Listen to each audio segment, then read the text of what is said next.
முக்கிய செய்தி. நெய்வேலியில் கொலை வழக்கில் தலைமறைவாக இருந்த ரவுடி துப்பாக்கியால் சுட்டு பிடிக்கப்பட்டுள்ளார். இது குறித்த கூடுதல் தகவல்களை தருகிறார் நமது செய்தியாளர் பொய்யாமொழி. பொய்யாமொழி, வணக்கம். முழு விவரங்கள். வணக்கம் சுபஸ்ரீ. கடலூர்ல பாத்தீங்கன்னா போலீசாரை அரிவாள் தாக்க முயன்ற பிரபல ரவுடி துப்பாக்கி முனையில் சுட்டு பிடிக்கப்பட்டுள்ளார். பாத்தீங்கன்னா கடலூர் மாவட்டம் நெய்வேலி போலீசார் அரிவாளால் தாக்கிவிட்டு தப்ப முயன்ற பிரபல ரவுடி கோபியை போலீசார் துரத்தி பிடிக்கும் முயற்சியில் ஈடுபட்டனர். அப்பொழுது சுட்டு பிடித்ததில் இதில் அவரது காலில் குண்டு பாய்ந்து மேலும் அரிவாளால் தாக்கப்பட்டு காயமடைந்த 2 போலீசார் அரசு மருத்துவமனையில் சிகிச்சை பெற்று வருகின்றனர். நெய்வேலி கீழ் வடகுத்து பகுதியைச் சேர்ந்த கோபி இந்திரா நகர் பிளாக் 2 குடியிருப்பில் பகுதியில் வசித்து வருவோர் ஆனந்தராஜ் இருவருக்கும் இடையே முன்விரோத தகராறு என்பது ஏற்பட்டதாக தெரிகிறது.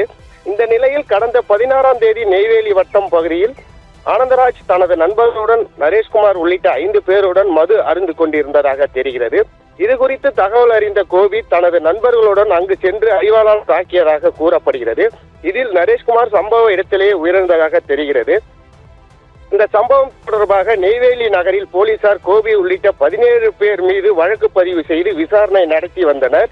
இதையடுத்து 14 பேர் போலீசார் கைது செய்யப்பட்டனர். தலைமறைவாக இருந்த குற்றவாளியை ரோஷன் என்பவரை திங்கட்கிழமை இரவு ஏ பிளாக் பகுதியில் குடியிருப்பு பகுதியில் பிடித்து கைது செய்தனர். இந்த நிலையில் இந்த வழக்கில் முக்கிய குற்றவாளியாக கருதப்படும் கோபி போலீசார் தீவிரமாக தேடி வந்தனர். இந்த நிலையில் நெய்வேலி புலன்குப்பம் பகுதியில் பதுங்கியிருந்ததாக போலீசாருக்கு ரகசிய தகவல் கிடைத்திருந்தது.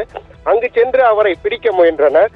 அப்பொழுது கோபி போலீசாரிடமிருந்து தப்பிக்க அரிவாளால் தாக்கியதாக கூறப்படுகிறது. இதில் போலீஸ்கார் பாண்டியராஜன், விஜயசோழன் ஆகிய இருவரும் காயமடைந்தனர். இதையடுத்து தற்காப்புக்காக போலீசார் துப்பாக்கி சுட்டால் கோபி காலில் குண்டு பாய்ந்தது.